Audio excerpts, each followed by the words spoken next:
ಅಂತಿಮದ ಆರಂಭ ಈ ಒಂದು ಕಾರ್ಯಕ್ರಮಕ್ಕೆ ಮತ್ತೊಮ್ಮೆ ನಿಮ್ಮೆಲ್ಲರಿಗೂ ಕೂಡ ಸ್ವಾಗತ. ನಾವು ಕಳೆದ ಸಂಚಿಕೆಯಿಂದ ನಿಮ್ಮಲ್ಲಿ ಕೇಳಿದಂತ ಅನೇಕ ಪ್ರಶ್ನೆಗಳಿಗೆ ನಾವು ಬ್ರದರ್ ಹತ್ರ ಉತ್ತರವನ್ನು ಕೇಳಿ ತಿಳಿದುಕೊಳ್ತಾ ಇದ್ದೀವಿ. ಕಳೆದ ಸಂಚಿಕೆಯಲ್ಲೂ ಕೂಡ ಬಹಳ ಅದ್ಭುತವಾಗಿ ಆ ಪರಲೋಕದ ಕುರಿತಾಗಿ, ನಾವು ಸತ್ತ ನಂತರವಾಗಿ ಸಂಬಂಧಗಳಿರುತ್ತದೋ ಇರುವುದಿಲ್ಲೋ ಎಂಬುದಾಗಿ ಅದರ ಕುರಿತಾಗಿ ವಿವರವಾಗಿ ನಾವು ಅದಕ್ಕೆ ಉತ್ತರವನ್ನು ತಿಳಿದುಕೊಂಡ್ವಿ. ಈ ಒಂದು ಸಂಚಿಕೆಯಲ್ಲೂ ಕೂಡ ಇನ್ನೊಂದು ಪ್ರಶ್ನೆಗೆ ನಾವು ಉತ್ತರವನ್ನು ಕೇಳಿ ತಿಳಿದುಕೊಂಡು ಬನ್ನಿ. Praise Lord. ನಾವು ಕಳೆದ ಸಂಚಿಕೆಯಿಂದ ಕ್ವಶನ್ ಅಂಡ್ ಆನ್ಸರ್ ನಾವು ಮಾಡ್ತಾ ಇದ್ದೀವಿ. ಇವತ್ತೊಂದು ಪ್ರಶ್ನೆ ಏನಂದ್ರೆ, ಅನೇಕ ಜನರಿಗೆ ಒಂದು ಕನ್ಫ್ಯೂಷನ್ ಏನಂದ್ರೆ ಪ್ಯಾರಡೈಸ್ಗೂ ಪರಲೋಕಕ್ಕೂ, ಅಂದ್ರೆ ಪರದೈಸಿಗೂ ಪರಲೋಕಕ್ಕೂ ಅನೇಕ ಕನ್ಫ್ಯೂಷನ್ಸ್ ಇದೆ. ಸೊ ಅದರಲ್ಲಿ ಒಂದು ಕ್ವಶನ್ ಏನಂದ್ರೆ, ಈಗ ಯೇಸು ಸ್ವಾಮಿ ಶಿಲ್ಬೆಯಲ್ಲಿ ಇರಬೇಕಾದ್ರೆ ಆ ಕಳ್ಳನ ನೋಡಿ ಹೇಳ್ತಾರೆ, ಇವತ್ತು ನನ್ನ ಸಂಗಡ ಪರದೈಸಿನಲ್ಲಿರುವೆ ಅಂತ. ಸೊ ಹಾಗಾದ್ರೆ ಪರದೈಸಿ ಅಂದ್ರೆ ಏನು, ಪರಲೋಕ ಅಂದ್ರೆ ಏನು, ಎರಡು ಒಂದೇನಾ ಅಥವಾ ಎರಡು ಬೇರೆ ಬೇರೆನಾ? ಅದ್ರ ಬಗ್ಗೆ ನೀವು ಹೇಳೋದಾದ್ರೆ ಬಹಳ ಅನುಕೂಲವಾಗಿರುತ್ತೆ. ಕಳೆದ ಬಾರಿ ನಾವು ಈ ಒಂದು ಎಲ್ಲರೂ ನೋಡ್ತೀವಿ ಅಂತ ಹೇಳಿದ್ವಲ್ಲ, ಇದು ಸೆಕೆಂಡ್ ಪಾರ್ಟ್ ಅಷ್ಟೇ. ಅದರದ್ದು ಏನು ಗೊತ್ತಾ, ನೋಡ್ತೀವಿ ಅಂದ್ರೆ ಎಲ್ಲಿ ನೋಡ್ತೀವಿ, ಮುಂದಿನ ಪ್ರಶ್ನೆ ಅದೇ ಅಲ್ವಾ.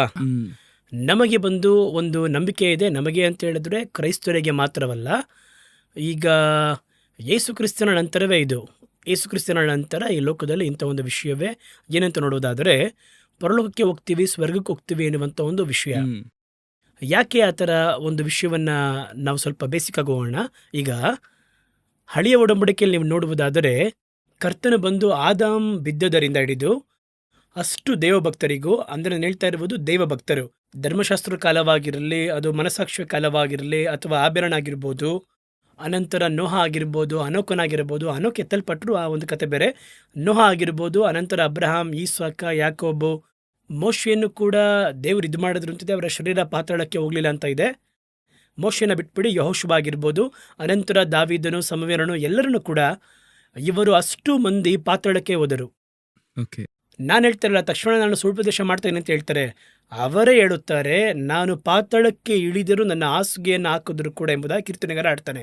ಯೋಬ ಹೇಳ್ತಾನೆ, ನಾನು ಪಾತಾಳಕ್ಕೆ ಹೋಗುತ್ತೇನೆ. ಯಾಕೊಬ್ಬ ಹೇಳ್ತಾರೆ, ನನ್ನ ವೃದ್ಧಾಪ್ಯದಲ್ಲಿ ದುಃಖದಿಂದ ಪಾತಾಳಕ್ಕೆ ಇಳಿಯುವಂತೆ ಮಾಡ್ತೀರಾ ಅಂತ. ಹಾಗಾದ್ರೆ ಹಳೆಯ ಒಡಂಬಡಿಕೆಯವರೆಗೂ ಇವರಿಗೆ ಯಾರಿಗೂ ಪರಲೋಕ ಎನ್ನುವಂತ ಹೋಪ್ ಇಲ್ಲ. ಇವಾಗ ನಾರ್ಮಲ್ ಆಗಿ ಲೋಕದಲ್ಲಿರುವಂತ ಎಲ್ಲರೂ ಯೇಸುವಿನ ಅರಿಯದವರು ಕೂಡ ಸತ್ತರೆ ಸ್ವರ್ಗ ಅಂತ ಹೇಳ್ತಾರಲ್ವಾ. ಹಂಗಾರೆ ಪರಲೋಕ, ಯಾರಾದ್ರೂ ಒಬ್ರು ಸತ್ತರೆ ಪಾತಾಳಕ್ಕೆ ಹೋಗ್ತೀನಿ, ನರಕಕ್ಕೆ ಹೋಗ್ತೀನಿ ಅಂತ ಹೇಳ್ತಾರ? ಸ್ಪಿರಿಚುವಲ್ ಪರ್ಸನ್ ಹೇಳ್ತಾರೆ, ಅವನು ದುಷ್ಟನು, ಅವನು ಕುಡಿಯುತ್ತಾನೆ, ಅವನು ನರಕಕ್ಕೆ ಹೋಗ್ತಾನೆ ಅಂತ ಹೇಳ್ತೀವಿ ವಿನಃ ನಾರ್ಮಲಿ ನಮ್ಮ ಮೈಂಡ್ ಅಲ್ಲಿ ಡಿಫಾಲ್ಟ್ ಆಗಿ, ನಾನೊಂದು ಬಸ್ನಲ್ಲಿ ನೋಡಿದೆ, ಅಲ್ಲಿ ಹಾಕಿದ್ರು ಮೆಟ್ಟಿಲ ಪ್ರಯಾಣ ಪರಲೋಕದ ಪ್ರಯಾಣ. ಹಾಗಾದ್ರೆ ಮೆಟ್ಟಿಗೆಯಲ್ಲಿ ನೀನು ಬಿದ್ದು ಒಂದು ವೇಳೆ ಕೆಳಗೆ ಬಿದ್ದು ಸತ್ತೋದ್ರೆ ಪರಲೋಕಕ್ಕೆ ಹೋಗ್ತೀಯಾ? ಇಂಥ ಒಂದು ಡಿಫಾಲ್ಟ್ ಆಗಿರುವಂತಹ ಥಾಟ್ ನಮ್ಮ ಮೈಂಡ್ ಸೆಟ್ ಅಲ್ಲಿ ಬರುತ್ತಲ್ವಾ.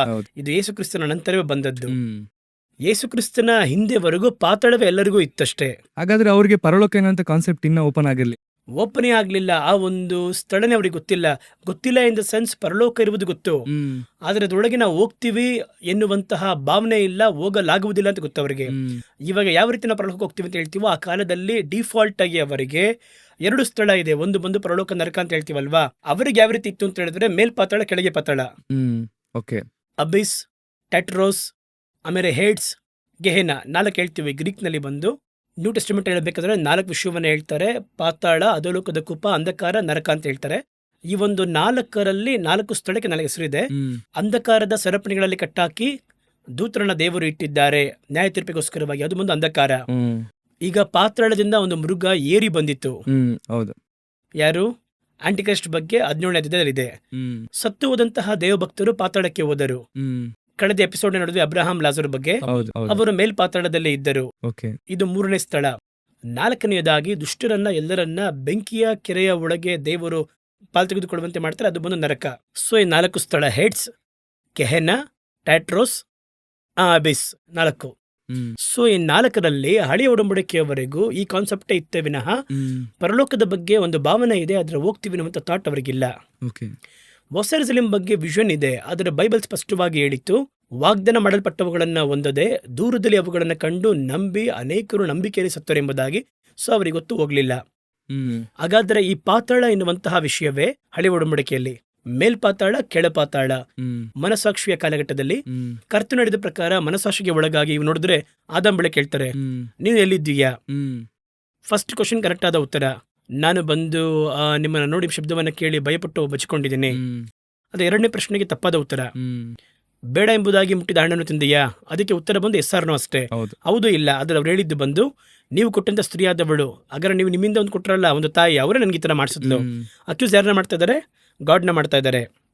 ಅನಂತರ ಆ ತಾಯಿನ ಕೇಳ್ತಾರೆ, ಯಾಕಮ್ಮ ಈ ರೀತಿ ಮಾಡಿದೆ ಎಂಬುದಾಗಿ. ತಕ್ಷಣ ಸರ್ಪ ಮಾಡಿತು. ಸೊ ಇವರು ಯಾರು ಆ ಮನಸ್ಸಾಕ್ಷಿಯಲ್ಲಿ ಸತ್ಯವಾಗಿಲ್ಲ, ಹೌದು ನಾನೇ ಅಂತ. ಅನಂತರ ಕಾಯಿನ್ನ ಕೇಳ್ತಾರೆ, ನಿನ್ನ ಸಹೋದರನ ಎಲ್ಲಿ, ಅವನ ರಕ್ತ ನನ್ನ ಕೂಗ್ತಾ ಇದೆ. ಇವನು ಹೇಳ್ತಾನೆ ನಾನೇನು ಕಾವಲುಗಾರನ, ಇವನು ಒಪ್ಕೊಂಡಿಲ್ಲ ಅಲ್ಲಿ. ಸೊ ಹಳೆ ಒಡಂಬಡಿಕೆ ತಕ್ಕ ಹಾಗೆ ಒಂದು ಮನಸಾಕ್ಷಿಯ ಕಾಲ ಅಂತ ಇತ್ತು. ಆ ಮನಸಾಕ್ಷಿಯ ಕಾಲದಲ್ಲಿ ಸತ್ಯವಂತರಾಗಿರುವವರಿಗೆ ಮೇಲ್ಪಾತಾಳ, ಸತ್ಯತೆ ಇಲ್ಲದಿರುವವರಿಗೆ ಕೆಳಗಿನ ಪಾತಾಳ. ಇದು ಎಲ್ಲಿಯವರೆಗೂ ಅಂದ್ರೆ ನೋವ ಕಾಲದವರೆಗೂ. ನೋವ ಕಾಲದಲ್ಲಿ ದೇವರು ದೀರ್ಘಶಾಂತನ ಕಾದಿರಬೇಕಾದ್ರೆ ಅವರು ವಿಧೇಯತೆ ಇಲ್ಲದಿರುವಂತ ಆತ್ಮಗಳವರು. ಅದರ ನಂತರ ಅಬ್ರಹಾಮನ ಪೀರಿಯಡ್, ಧರ್ಮಶಾಸ್ತ್ರ ಕಾಲ. ಧರ್ಮಶಾಸ್ತ್ರ ಕಾಲದಲ್ಲಿ ಸೇಮ್ ಕಾನ್ಸೆಪ್ಟೇ. ಇದೇ ರೀತಿ ಧರ್ಮಶಾಸ್ತ್ರಕ್ಕೂ ಅವರು ಸತ್ಯವಂತರಾಗಿದ್ದು ಅದನ್ನು ಫಾಲೋ ಮಾಡಿದವರು ಅಲ್ಲಿ ಮೇಲ್ಪಾತಾಳ ಹೋಗ್ತಾರೆ. ಇವರೆಲ್ಲ ನಂಬಿಕೆಯಿಂದ ಸಾಕ್ಷಿಯನ್ನು ಹೊಂದಿರುವವರು. ಎಲ್ಲಿದೆ? ಇಬ್ರಿಯರಿಗೆ 9:10-11 11ನೇ ಅಧ್ಯಾಯದಲ್ಲಿದೆ. ನಂಬಿಕೆಯಿಂದ ಅವರು ಸಾಕ್ಷಿಯನ್ನು ಹೊಂದಿರುವವರು ಇವರೆಲ್ಲರೂ ಕೂಡ. ಆದರೂ ಕೂಡ ಇವರು ಮೇಲ್ಪಾತಾಳಕ್ಕೆ ಹೋದರು, ಕೆಳಗಿನ ಪಾತಾಳಕ್ಕೆ ಇವರು ತಪ್ಪಿಸಲ್ಪಟ್ಟರು. ದೇವರ ನನ್ನ ಆತ್ಮವನ್ನ ಕೆಳ ಪಾತಾಳದಿಂದ ತಪ್ಪಿಸಿದರಿ.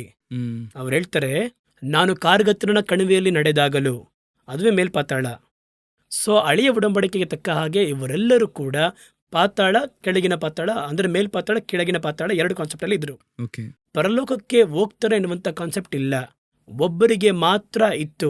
ಹಳೆ ಒಡಂಬಡಿಕೆಯಲ್ಲಿ ಯಾರು ಅಂತ ಕೇಳೋದಾದ್ರೆ ಎಲಿಯನ ಬಗ್ಗೆ 2 ಸಾವಿರ ಪುಸ್ತಕ 2ನೇ ಅಧ್ಯಾಯದಲ್ಲಿ ಎಲಿಯನ ಬಗ್ಗೆ ಹೇಳಬೇಕಾದ್ರೆ ಒಂದು ಬೆಂಕಿಯ ರಥ ಅವರನ್ನ ಬೇರ್ಪಡಿಸಿತ್ತು.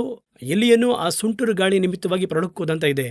ಆದ್ರೆ ಅಲ್ಲಿ ಪರಲೋಕ ಅಂತ ಏನಂತ ನೋಡುವುದಾದ್ರೆ, ಈಗ ಪರಲೋಕಗಳೇ ಅವರನ್ನ ಸ್ತೋತ್ರ ಮಾಡಿದೆ ಅಲ್ವಾ.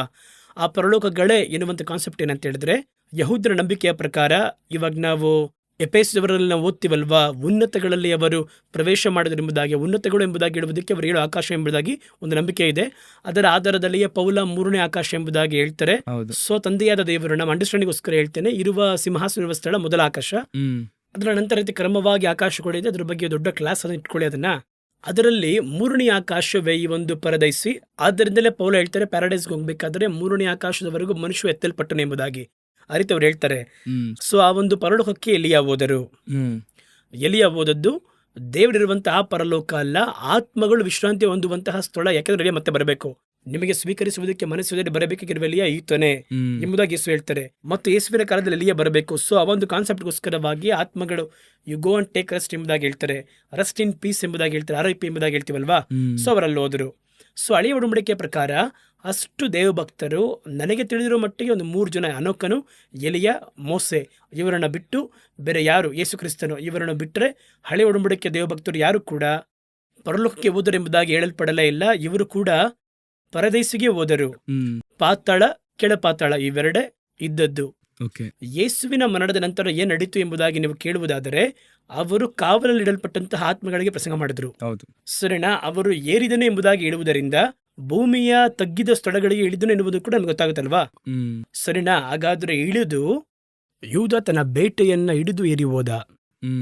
ಹಾಗಾದ್ರೆ ಈ ವಾಕ್ಯವನ್ನೆಲ್ಲ ಒಟ್ಟಾರೆಯಾಗಿ ನೋಡುವುದಾದರೆ, ಯೇಸು ಸತ್ತನು, ಪಾತಾಳಕ್ಕೆ ಇಳಿದನು, ಆ ಮೇಲ್ ಪಾತಾಳದಲ್ಲಿರುವರೆಲ್ಲರನ್ನ ಕರೆಕೊಂಡು ಅಲ್ಲಿ ಒಂದು ಚಿಕ್ಕ ಪ್ರಸಂಗ ಅಂದ್ರೆ ಏನು? ಪ್ರಸಂಗದಲ್ಲಿ ಹಲವು ರೀತಿ ಇದೆ. ಒಂದು ಬಂದು ಮನೆ ತಿರುಗುವುದಕ್ಕೆ ಆಸ್ಪದವಾಗಿರುವ ಪ್ರಸಂಗ, ಸ್ನಾನಿಕನಾದ ಯೋಹಾನ ಮಾಡಿದ್ದು, ಮನೆ ತಿರುಗಿ ಪರಲೋಕ ರಾಜ್ಯ ಸಮೀಪವಾಯಿತು ಎಂಬುದಾಗಿ. ಆದರೆ ಅದೇ ಸಂದರ್ಭದಲ್ಲಿ ಸದ್ದುಕಾಯರಿಗೂ ಫರಿಸಾಯರಿಗೂ ಯೇಸು ಮಾಡಿದ ಪ್ರಸಂಗ, ಸುಣ್ಣ ಬಡಿಯಲ್ಪಟ್ಟಂತಹ ಸಮಾಧಿಯೇ ಇದು, ಮನೆ ತಿರುಗುವುದಕ್ಕೆಲ್ಲ ನಿಮಗೆ ಅಯ್ಯೋ, ನ್ಯಾಯ ತೀರ್ಪಿನ ಪ್ರಸಂಗ. ಅದೇ ಸಂದರ್ಭದಲ್ಲಿ ಯೇಸು ಕಣ್ಣೀರಿಟ್ಟನು. ಕಣ್ಣೀರಿಟ್ಟು ಅಲ್ಲಿ ಸ್ಥಳದಲ್ಲಿ ಏನ್ ಮಾಡ್ತಾರೆ ನೋಡಿ, ಅವ್ರು ಹೇಳ್ತಾರೆ, ಹಾಗಾದ್ರೆ ಇದು ಬಂದು ಆತಂಕದಿಂದ ಬರುವ ಪ್ರಸಂಗ. ಇದನ್ನೆಲ್ಲ ದಾಟಿ ಮತ್ತೊಂದಿದೆ. ಯೇಸು ಕ್ರಿಸ್ತನು ಆ ದೂತನು ಹೇಳುತ್ತಾನೆ, ಸಮಾಧಿಗಳು ತೆರೆಯಲ್ಪಟ್ಟಂತಹ ದೂತನು ಹೇಳ್ತಾನೆ, ಅವರು ಹೇಳಿದ ಪ್ರಕಾರ ಪುನರುತ್ಥಾನ ಹೊಂದಲು ಅವರು ಇಲ್ಲಿಲ್ಲ, ಅವರು ಗಲಿಲಾಯಕ್ಕೆ ಹೋಗಿದ್ದಾರೆ. ಇದು ಜಯದ ಪ್ರಸಂಗ. ಹಾಗಾದ್ರೆ ಒಂದು ಸರ್ಮನ್ನಲ್ಲಿ ಡಿಫ್ರೆಂಟ್ ಆಗಿರುವಂತಹ ಪರ್ಸೆಪ್ಷನ್ಸ್ ಇದೆ ಅಲ್ವಾ. ಆ ರೀತಿ ಯೇಸು ಪಾತ್ರದಲ್ಲಿ ಮಾಡಿದ್ದು ಸಕ್ಸಸ್. ಇದಕ್ಕೆ ಇಷ್ಟು ವರ್ಷ ನಿಮಗೋಸ್ಕರವಾಗಿ ಕಾದಿರಲು ಹೇಳಿದ್ವಿ, ನೀವು ಕಾದಿರಲಿಲ್ಲ. ಆ ಕಾಲದಲ್ಲಿ ದೇವರು ದೀರ್ಘ ಶಾಂತನಾಗಿ ಕಾದಿರ್ಬೇಕಾದ್ರೆ ನೀವು ಅದಕ್ಕೆ ವಿಧಿಯರಾಗ್ಲಿಲ್ಲ. ನೋಹನ್ನ ನಾವಿಯೊಳಗೆ ನೀವು ಬರಲಿಲ್ಲ. ಸೊ ಇವಾಗ ಇವ್ರನ್ನೆಲ್ಲ ಕರ್ಕೊಂಡ್ ಮೇಲೆ ಹೋಗ್ತೀನಿ. ಈ ಪ್ರಸಂಗವೇ ಅಲ್ಲಿ ಮಾಡಿದ್ದು. ಸೊ ಯೇಸುವಿನ ಮರಣದೊಂದಿಗೆ ಪ್ಯಾರಡೈಸ್ ಓಪನ್ ಆಗುತ್ತೆ. ಹಾಗಾದ್ರೆ ಮತ್ತಾಯ 27:52 ವಾಕ್ಯದಲ್ಲಿ ಹೇಳುತ್ತಲ್ಲ ಬ್ರದರ್, ಯೇಸು ಸ್ವಾಮಿ ಸತ್ತ ನಂತರ ಸಮಾಧಿಗಳು ತೆರೆಯಲ್ಪಟ್ಟವು, ಅನೇಕರ ಭಕ್ತರ ದೇಹಗಳಿದ್ದವು. ಅಂದ್ರೆ ಇವರೆಲ್ಲ ಹಳೆಯ ಒಡಂಬಡಿಕೆ ಭಕ್ತರು. ಹೌದು, ಹಳೆ ಒಡಂಬಡಿಕೆ ದೇವ ಭಕ್ತರು. ಆ ಸಮಾಧಿಗಳು ತೆರೆಯಲ್ಪಡುತ್ತದೆ. ಈಗ ಹೊಸ ಒಡಂಬಡಿಕೆ ಒಂದು ಅಂಡರ್ಸ್ಟ್ಯಾಂಡಿಂಗ್ಗೋಸ್ಕರವಾಗಿ ಅಬ್ರಹಾಮನ ಮೊಟ್ಟ ಮೊದಲು ಸಮಾಧಿಯನ್ನು ಖರೀದಿ ಮಾಡ್ತಾರೆ. ಅಬ್ರಹಾಮನೇ ಮೊಟ್ಟ ಮೊದಲು ಸಮಾಧಿ ಇಡಲ್ಪಟ್ಟರು ಎಂಬುದಾಗಿ ಒಂದು ವರ್ಡ್ ಹೇಳಲ್ಪಡುತ್ತೆ. ಅಬ್ರಹಾಮನು ಸಮಾಧಿ ಪಡಿತಾರೆ. ಅಲ್ಲಿ ಖರೀದಿ ಮಾಡಲ್ಪಟ್ಟವರು ಯೇಸು ಕ್ರಿಸ್ತನ ಬರುವಿಕೆವರೆಗೂ ಸಮಾಧಿ. ಆದರೆ ಯೇಸು ಕ್ರಿಸ್ತನ ನಂತರ ಸಮಾಧಿ ತೆರೆಯಲ್ಪಟ್ಟಿತು. ಹ್ಮ್ ಅವರ ಕಾನ್ಸೆಪ್ಟ್ ಏನಂದ್ರೆ ಮರಣ ಜಯವಾಗಿ ನುಂಗಲ್ಪಟ್ಟಿತು. ಹ್ಮ್ ಸೊ ಹಳೆ ಉಡಂಬಡಿಕೆಯ ದೈವಭಕ್ತರೊಂದಿಗೆ ಸಮಾಧಿಗಳೆಲ್ಲವೂ ಓಪನ್, ಇನ್ನು ಮುಂದೆ ಸಮಾಧಿ ಇಲ್ಲ. ಹ್ಮ್ ಹಾಗಾದ್ರೆ ಇವಾಗ ನಾವು ಸಮಾಧಿ ಕಟ್ಟಬಾರ್ದು ಅಂತ ಕೇಳಿದ್ರೆ ಅದು ನಮ್ಮ ನಂಬಿಕೆ. ನಮ್ಮ ಕ್ರಮದ ಪ್ರಕಾರ ಸಮಾಧಿ ಕಟ್ತೀವಿ. ಒಬ್ಬರು ಕ್ರಮದ ಪ್ರಕಾರವಾಗಿ ಸುಡ್ತಾರೆ, ಒಬ್ಬರು ಒಂಥರ ಕಾರ್ಯ ಮಾಡ್ತಾರೆ. ಈಗ ನಮ್ಮದರಲ್ಲಿಯೇ ಎಷ್ಟೊಂದು ರಕ್ತಸಾಕ್ಷಿಗಳು ಸುಡಲ್ಪಟ್ಟವರಾಗಿದ್ದರು. ಹೌದು ಹಾಗಾದ್ರೆ ಏನು ಹೇಳ್ತಿರೋ ಅವ್ರಿಗೆ? ಅವ್ರು ಮತ್ತೆ ಬರಲ್ವಾ ಅವರೆಲ್ಲ? ಹೌದು ಇಲ್ವಾ? ಮೊದಲು 3 ಶತಮಾನಗಳಲ್ಲಿ ಎಷ್ಟು ಕೋಟಿ ಕ್ರೈಸ್ತರು ಕೊಲೆ ಮಾಡಲ್ಪಟ್ಟವರು. ಹೌದು ಹಾಗಾದ್ರೆ ಅವರ ಮತ್ತೆ ಬರಲ್ಲ ಅಂತ ಅರ್ಥನಾ? ಹ್ಮ್ ಆ ರೀತಿಯಲ್ಲ. ಇದು ನಮಗೊಂದು ನಂಬಿಕೆ, ಸಮಾಧಿಯೊಳಗೆ ಇಡಲ್ಪಟ್ಟರೆ ಅವ್ರು ಮತ್ತೆ ಬರ್ತಾರೆ ಎಂಬುದಾಗಿ. ಸಮಾಧಿಯಲ್ಲಿ ಇಟ್ಟರು, ಇಡದಿದ್ದೇ ಹೋದರು, ಒಂದು ವೇಳೆ ಗೊತ್ತಿಲ್ಲದೆ ಸುಟ್ಟರು ಬರ್ತಾರೆ. ಹ್ಮ್ ಒಂದು ದೊಡ್ಡ ಮಿಷನರಿ ಒಬ್ಬರು ಒರಿಸ್ಸದಲ್ಲಿ ಅವರ ಸುಟ್ಟರು, ಅವರು ಮತ್ತೆ ಬರುವುದಿಲ್ವಾ ಅವರು? ಇಲ್ವಾ? ನನಗೆ ತಿಳಿದಿರೋ ಪ್ರಕಾರ ಎಷ್ಟೊಂದು ಮಂದಿಯನ್ನ 3 ಶತಮಾನದಲ್ಲಿ ಪಾಲಿಗ್ರಾಫ್ ಕಾಲದಲ್ಲಿ, ಮೊದಲ ಶತಮಾನದಲ್ಲಿ ಪಾಲಿಗ್ರಾಫ್ ಕಾಲಘಟ್ಟದಲ್ಲಿ ಸುಟ್ಟಿದ್ದಾರೆ. ನೀರು ಅರಸನ ಕಾಲಘಟ್ಟದಲ್ಲಿ ಕ್ರೈಸ್ತರನ್ನ ಕಂಬದಲ್ಲಿ ಕಟ್ಟಿ ಸುಟ್ಟಿದ್ದಾರೆ ಅವರು.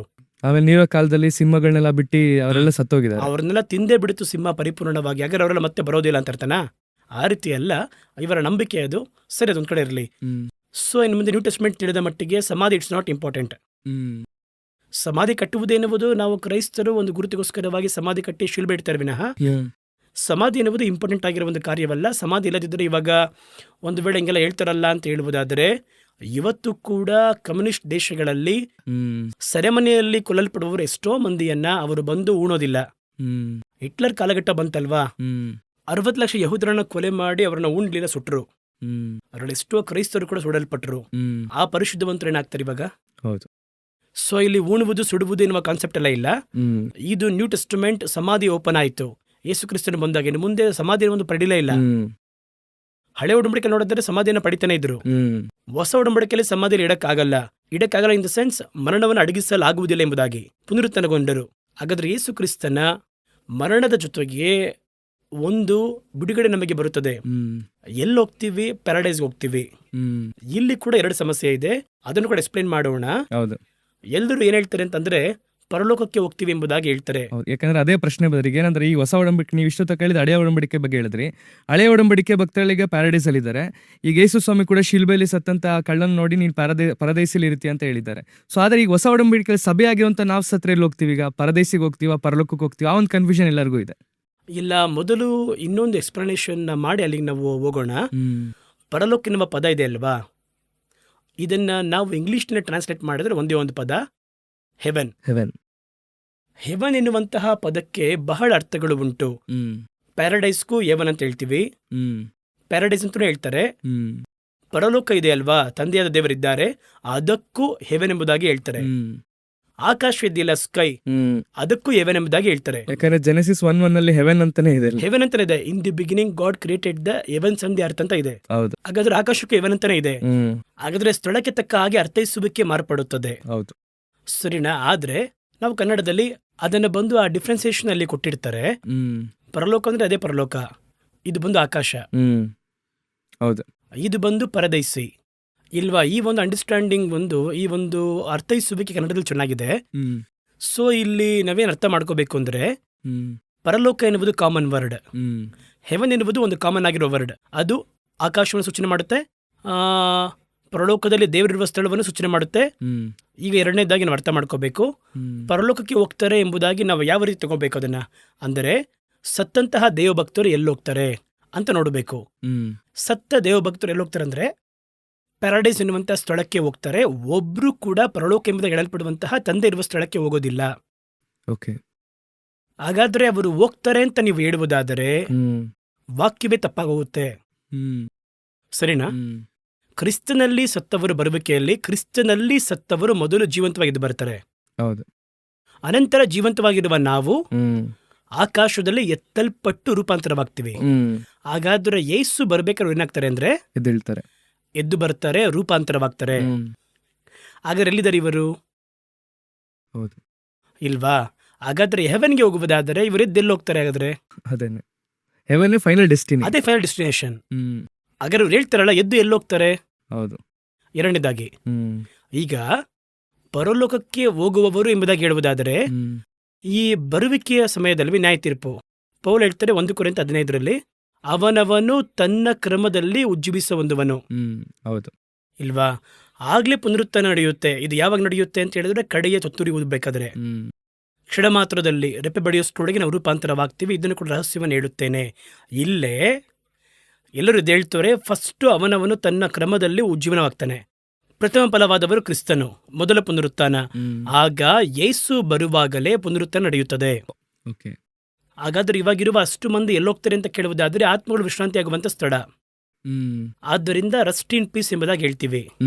ಹಾಗಾದ್ರೆ ಆ ವಿಶ್ರಾಂತಿಯ ಸ್ಥಳದ ಹೆಸರು ಪ್ಯಾರಡೈಸ್. ಅಲ್ಲೇ ಹೋಗಕ್ ಸಾಧ್ಯ, ಪರಲೋಕದೊಳಗೆ ಹೋಗಕ್ಕಾಗಲ್ಲ. ಪರಲೋಕದ ಒಳಗೆ ಪ್ರವೇಶ ಮಾಡಬೇಕು ಅಂದ್ರೆ ಯೇಸು ಬರುವಾಗ ಒಂದು ಗುಂಪು ರೂಪಾಂತರವಾಗುವವರು, ಸತ್ತವರೆದ್ದೇಳುವವರು ಎಲ್ಲರೂ ಸೇರಿ ಒಂದಾಗಿ ಒಳ ಪ್ರವೇಶ ಮಾಡ್ತಾರೆ. ಯೇಸು ಬಂದು ಅವ್ರನ್ನ ಕರ್ಕೊಂಡು ಹೋಗ್ತಾರೆ.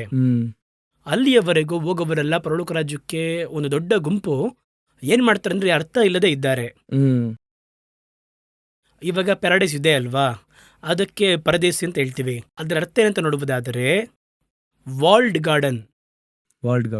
ಅಂದ್ರೆ ಒಂದು ಮರೆಯಾಗಿ ಕಟ್ಟಲ್ಪಟ್ಟ ಅಥವಾ ಬೇಲಿ ಹಾಕಲ್ಪಟ್ಟ ಅಥವಾ ಕಾಂಪೌಂಡ್ ಗೋಡೆ ಹಾಕಲ್ಪಟ್ಟಂತಿರುವ ತೋಟ ಅಂತ ಅರ್ಥ. ಇದು ಬಂದು ಏದೆನ್ನ ಮಾಡೆಲ್. ಏದೇನ ಮಾಡೆಲ್ ಈ ರೀತಿ ಹೇಳ್ಬಹುದು. ಪ್ಯಾರಡೈಸ್ ನ ಮಾಡೆಲ್ ಏದೇನ್.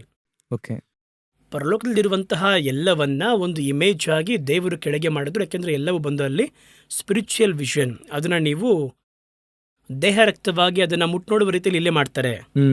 ಹಾಗಾದ್ರೆ ಇಲ್ಲಿ ಮನುಷ್ಯನು ಬಂದು ದೇವರ ಸ್ವರೂಪ, ದೇವರ ಹೋಲಿಕೆ ಮನುಷ್ಯ. ಈ ರೀತಿ ಒಂದೊಂದಕ್ಕೂ ಒಂದಿದೆ ಅಲ್ವಾ. ಆ ರೀತಿಯಾಗಿ ಪರಲೋಕದಲ್ಲಿರುವಂತಹ ಪ್ಯಾರಡೈಸ್ನ ಮಾಡಲ್ಲೇ ಎಲ್ಲಿ ಈಡನ್. ಈ ಏದೇನ್ನಲ್ಲಿ ತೋಟ ಇದೆ ಅಲ್ವಾ, ಆ ತೋಟ. ಆ ತೋಟದ ನಡುವೆ ಏನಿದೆ ಅಲ್ಲಿ ಮರ ಇದೆ, ಜೀವವೃಕ್ಷದ ಮರ ಇದೆ. ಇದೇ ವಿಷಯವನ್ನೇ ಯೇಸು ಪ್ರಕಟಣೆ 2:7 ಹೇಳ್ತಾರೆ, ಪರದೈಸ್ವಿಯ ನಡುವೆ ಇರುವಂತಹ ಜೀವವೃಕ್ಷವನ್ನು ಕೊಡುತ್ತೇನೆ ಎಂಬುದಾಗಿ. ಇದಕ್ಕೆ ಹೆಸರು ತೋಟ. ಪ್ಯಾರಡೈಸ್ ಎನ್ನುವಂತಹ ಪದಕ್ಕೆ ಹೆಸರು ವಾಲ್ಡ್ ಗಾರ್ಡನ್, ಅದಕ್ಕೆ ಹೆಸರು ತೋಟ. ಸಿರಣ. ಹಾಗಾದ್ರೆ ಈ ತೋಟವು ಆ ತೋಟವು ಒಂದೇ. ಇವಾಗ ಈ ತೋಟದಲ್ಲಿ ಆದಾಮನು ಫಸ್ಟ್ ಒಳಗೆ ಬರ್ತಾರೆ, ತಾನು ಉಂಟು ಮಾಡಿದಂತಹ ಮನುಷ್ಯನನ್ನ ತಂದಿಡ್ತಾರಲ್ಲಿ, ಸರಿನಾ. ಅನಂತರ ಆದಾಮನ ಪಕ್ಕೆಯಲ್ಲಿ ತಿವಿತಾರೆ. ತಿವಿದ ನಂತರ ಅಲ್ಲಿ ಪಕ್ಕೆಯನ್ನ ತೆಗೆದು ಅವಳನ್ನ ಮಾಡಿ ತರ್ತಾರಲ್ಲಿ. ಇದೇ ಕರೆಕ್ಟ್ ಅಲ್ವಾ? ಎರಡನೇ ಆದಾಮ ಎನ್ನುವುದು ಯೇಸು ಕ್ರಿಸ್ತನು. ಓಕೆನಾ? ಅವರ ಪಕ್ಕೆಯಲ್ಲಿ ತಿವಿದರು. ನಾವ್ ಅನ್ಕೊಂತೀವಿ ಅಂದ್ರೆ ಯಾಕೆ ಪಕ್ಕೆಯಲ್ಲಿ ತಿವಿದು ಅಂದ್ರೆ ಅವ್ರು ಜೀವಂತವಾಗಿದಾರ ಇಲ್ವಾ ಅಂತ ನೋಡಕ್ಕೆ ತಿವಿದರು. ಹಾಗಾದ್ರೆ ಪಕ್ಕೆಯಲ್ಲಿ ತಿವಬೇಕನ್ನೋ ಅವಶ್ಯಕತೆ ಇಲ್ಲ ಅಲ್ವಾ? ಆದ್ರೆ ಪಕ್ಕೆಯಲ್ಲಿ ತಿವಿದ. ಅದು ಪರಲೋಕದ ಯೋಜನೆ. ನಾನು ಯಾವಾಗ್ಲೂ ಹೇಳ್ತೀನಿ, ಯೇಸುವನ್ನ ನೀವು ಟಚ್ ಮಾಡ್ಬೇಕು ಅಂದ್ರೂ ಕೂಡ ಪರಲೋಕ ಪರ್ಮಿಷನ್ ಕೊಡದೆ ಮಾಡಕ್ಕಾಗಲ್ಲ. ಹೆವನ್ ಪರ್ಮಿಷನ್ ಕೊಡಬೇಕು, ಕೊಟ್ಟರೆ ಮಾತ್ರ ಟಚ್ ಮಾಡಕ್ ಸಾಧ್ಯ ಅಷ್ಟೇ. ಈಗ ಯೋಬನನ್ನ ಮುಟ್ಟುವುದಕ್ಕೆ ಪರ್ಮಿಷನ್ ಕೇಳ್ತಾನೆ, ಅಲ್ಲಿ ಪೇತ್ರನ ಮುಟ್ಟುವುದಕ್ಕೆ ಪರ್ಮಿಷನ್ ಕೇಳ್ತಾನೆ. ಅದನ್ನೇ ಯೇಸು ಹೇಳ್ತಾರೆ, ನಿಮ್ಮನ್ನ ಪುಟಕ್ಕೆ ಹಾಕುವ ಹಾಗೆ ಸೈತನನ್ನ ಪರ್ಮಿಷನ್ ಕೇಳ್ದ ಅಂತ ಹೇಳ್ತಾರೆ.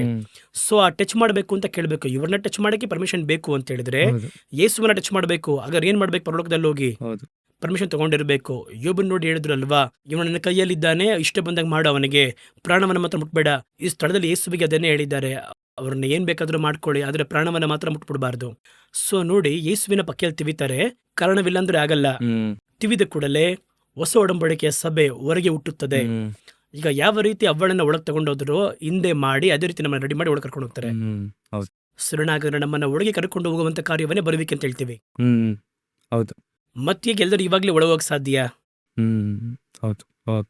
ಇವಾಗ ನಾವು ಎಲ್ಲ ಸೇರಿಗೆ ಒಂದು ಮೊದಲಾಗಿತ್ತು. ಹಾಗಾದ್ರೆ ಇನ್ನೊಂದು ಪ್ರಶ್ನೆ ಅಂದ್ರೆ ಬದರ್, ಈಗ ನೀವು ಹೇಳಿದ್ರೆ ಹೋಗಕ್ಕಾಗಲ್ಲ ಅಂತ, ಹಾಗಾದ್ರೆ ಈಗ ಸತ್ತೋರಲ್ಲಿ ಏನ್ ಮಾಡ್ತಾ ಇರ್ತಾರೆ? ಪ್ಯಾರಡೈಸ್ ಅಲ್ಲಿ ಅವ್ರಿಗೆ ಏನ್ ಕೆಲಸ ಇರುತ್ತೋ ಇರೋದಿಲ್ಲ, ಏನ್ ಸುಮ್ನೆ ಇರ್ತಾರ? ಏನ್ ಮಾಡ್ತಾ ಇರ್ತಾರೆ ಹಾಗಾದ್ರೆ ಅವರು? ಅದು ಅವ್ರು ವಿಶ್ರಾಂತಿ ಪಡಿತಾ ಇರ್ತಾರೆ. ಇವಾಗ 12ನೇ ಅಧ್ಯಾಯದಲ್ಲಿ ದಾನಿಯೇಲ್ ಬಂದು ದೇವರ ಬಳಿ ಕೇಳ್ತಾರೆ, ಈ 1335 ದಿನಗಳ ಕುರಿತು, 2300 ದಿನಗಳ ಕುರಿತು ನಾನು ಬಹಳ ಆಸಕ್ತಿಯಿಂದ ಏನು ಅಂತ ಕೇಳಿದೆ. ದೇವರು ಹೇಳಿದ್ರು, ನೀನು ಹೋಗಿ ವಿಶ್ರಾಂತಿಯಲ್ಲಿರು. You go and take rest. Rest ಅಂದ್ರೆ ಏನು? ವಿಶ್ರಾಂತಿ ಅಂದ್ರೆ ಏನು? ವಿಶ್ರಾಂತಿ ಒಬ್ಬರಿಗೆ ಒಂದೊಂಥರ ಇರುತ್ತೆ. ಸರಿನಾ? ಈಗ ಉದಾಹರಣೆಗೆ ಹೇಳ್ತೀನಿ ನೋಡಿ. ಈಗ ಒಬ್ರು ಆಟ ಆಡ್ತಾ ಇರ್ತಾರೆ, ಟೆನ್ನಿಸ್ ಆಡ್ತಾ ಇರ್ತಾರೆ, ನಡುವೆ ಒಂದು ಚಿಕ್ಕ ಡ್ರಿಂಕ್ಸ್ ಬ್ರೇಕ್ ಅಂತ ಕೊಡ್ತಾರೆ ಅವರಿಗೆ. ಅದು ಒಂದು ವಿಶ್ರಾಂತಿ. ಸರಿನಾ? ಈಗ ಒಬ್ರು 58 ವರ್ಷ ಕೆಲಸ ಮಾಡ್ತಾರೆ, ಮುಗ್ದಿದ್ ಕೂಡ ರಿಟೈರ್ ಆಗ್ತಾರೆ. ಇವಾಗ ಅವ್ರಿಗೆ ಏನು ಕೊಡ್ತಾರೆ? ಅವ್ರಿಗೆ ರೆಸ್ಟ್ ಕೊಡ್ತಾರೆ. ಇನ್ನು ಮುಂದೆ ಹೋಗಿ ರಿಟೈರ್ಡ್, ನೀವಾಗ ಏನು ಮಾಡ್ರಿ, ರೆಸ್ಟ್ ತಗೊಳ್ಳಿ. ಯಾಕೆಂದರೆ ಇಷ್ಟು ವರ್ಷ ಕೆಲಸ ಮಾಡಿದ್ದೀರಾ, ಸಾಕು, ರೆಸ್ಟ್ ತಗೊಳ್ಳಿ. ಆದರೆ ಇದು ಅದಲ್ಲ, ಇದು ನೀವು ಮುಂದೆ ಆಡಲಿಕ್ಕಿರುವಂತಹ ರೆಸ್ಟ್ ಇದು. ಓಕೆನಾ? ಈ ರೀತಿನೇ ನಾನು ಇಲ್ಲಿ ನನ್ನ ಓಟವನ್ನು ಮುಗಿಸಿ ಮುಂದಿನ ಓಟ ಎವನ್ನಲ್ಲಿದೆ, ಇವೆರಡರ ನಡುವೆ ನನಗೊಂದು ರೆಸ್ಟ್ ಬೇಕು. ಇದು ಯಾಕೆ ಅಂತ ಕೇಳುವುದಾದರೆ, ನನ್ನ ಹಾಗೆ ಪರಿಶುದ್ಧವಂತರು ಸೇರ್ಬೇಕಿನ್ನು. ಸತ್ತಂತಹ ದೇವಭಕ್ತರು ಇರ್ತಾರೆ ನೋಡಿ, ಅವರ ಹಾಗೆ ಈ ದೇವಭಕ್ತರು ಇವಾಗ ಏನು ಮಾಡಬೇಕಲ್ಲಿ ಸೇರಬೇಕು. ಸೇರಿ ಪರಿಪೂರ್ಣವಾಗಿ ಈಗ ಒಂದು ಟೀಮ್ ಆಡ್ತಾ ಇದ್ದಾರೆ.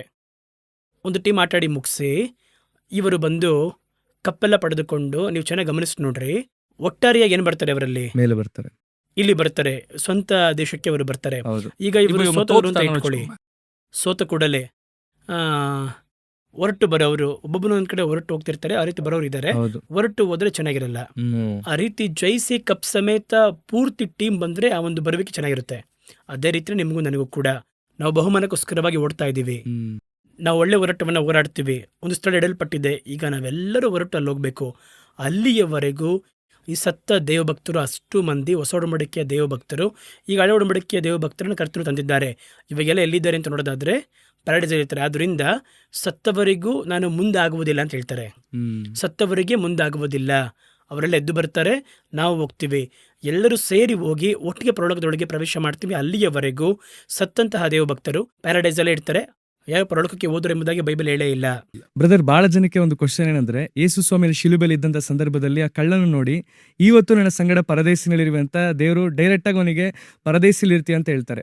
ಬಹಳ ಜನ ಕ್ವಶನ್ ಏನಂದ್ರೆ, ಹಾಗಾದ್ರೆ ಪರಲೋಕಕ್ಕೆ ಹೋಗೋದು ಅಷ್ಟು ಸುಲಭ? ಅವನೇನ್ ಮಾಡ್ದ ಕಳ್ಳ, 2 ನಿಮಿಷ ಮಾತ್ರ ಅವನು ಯೇಸು ಸ್ವಾಮಿ ನಮ್ದು ಅವನು ಪರದೇಶಿಗೆ ಹೊರಟೋದ. ಸೊ ಹಾಗಾದ್ರೆ ಪರದೇಶಿಗೆ ಹೋಗೋದು ಬಹಳ ಇಂಪಾರ್ಟೆಂಟ್ ಅಂತಾರೆ.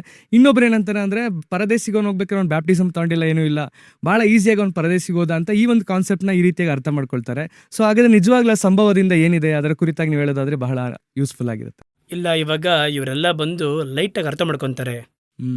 ಇವಾಗ ಹೊಸ ಒಡಂಬಡಿಕೆ ಪ್ರಕಾರ ರಕ್ತ ಸುರಿಸಲ್ಪಡುವುದು ಯಾವಾಗ ಆರಂಭ ಆಗುತ್ತೋ ಅವಾಗಲೇ ಹೊಸ ಒಡಂಬಡಿಕೆ ಆರಂಭ ಆಗುತ್ತೆ. ಈಗ ಯೇಸು ಕ್ರಿಸ್ತನ ರಕ್ತ ಎಲ್ಲಿ ಸುರಿಸಲ್ಪಡ್ತು ಅಂತ ನೋಡುವುದಾದರೆ ಗೆತ್ಸೆಮನೆ ತೋಟದಲ್ಲಿ ಬರುತ್ತದೆ. ಅಂದರೆ ಅವರ ಬೆವರು ನಾಳಗಳ ಮುಖಾಂತರವಾಗಿ ರಕ್ತದ ಹನಿಗಳು ಬಂದು ಬಿದ್ದಿತ್ತು, ಅಲ್ಲಿಗೆ ರಕ್ಷಣೆ ಆರಂಭವಾಯಿತು. ಯಾಕೆ ಗೆತ್ಸೆಮನೆ ತೋಟ ಅಂತ ಕೇಳಿದ್ರೆ, ನಾವು ಏದೇನು ತೋಟದಲ್ಲಿ ಆರಂಭವಾದಂತಹ ಸಮಸ್ಯೆ ಗೆತ್ಸೆಮನೆ ತೋಟದಲ್ಲಿ ಅದು ಬಂದು ಮುಗಿಸ್ತಾರಲ್ಲಿ. ಸೊ ಅಲ್ಲಿ ಆ ಸಮಸ್ಯೆಯನ್ನ ಸಾಲ್ವ್ ಮಾಡೋದಕ್ಕೆ ಮುಂದಾದ್ರು, ಅಂದರೆ ರಕ್ಷಣೆ ಅಲ್ಲೇ ಆರಂಭವಾಯಿತು. ಅಲ್ಲೇ ಆರಂಭವಾಗಿ ಇಲ್ಲಿಗೆ ಬರ್ತಾರೆ. ಇಲ್ಲಿ ಬಂದಾಗ ಕಳ್ಳನು ಯಾಕೆ ಪ್ಯಾರಡೈಸ್ಗೆ ಹೋದ ಅಂದ್ರೆ, ಈಗ ಯೇಸು ಕ್ರಿಸ್ತನು ಶಿಲುಬೆಯಲ್ಲಿ ಜಡಿಯಲ್ಪಟ್ಟು ರಕ್ತ ಸುರಿಸಿದ್ರು. ಈಗ ನಾವೆಲ್ಲರೂ ಅವರ ರಕ್ತ ಬಂದು ನಮ್ಮ ಪಾಪವನ್ನು ಕ್ಷಮಿಸುತ್ತೆ ಅಲ್ವಾ? ಹಾಗಾದ್ರೆ ಗೆತ್ಸೆಮನೆ ರಕ್ತ ಸುರಿಸಲ್ಪಡ್ತಲ್ವಾ ಇಲ್ವಾ? ಆ ರಕ್ತ ಸುರಿಸಲ್ಪಟ್ಟ ನಂತರ ಮೊದಲು ಮನ ತಿರುಗುವವನ್ನೇ ಈತನಾಗಿದ್ದಾನೆ ಅಲ್ಲಿ.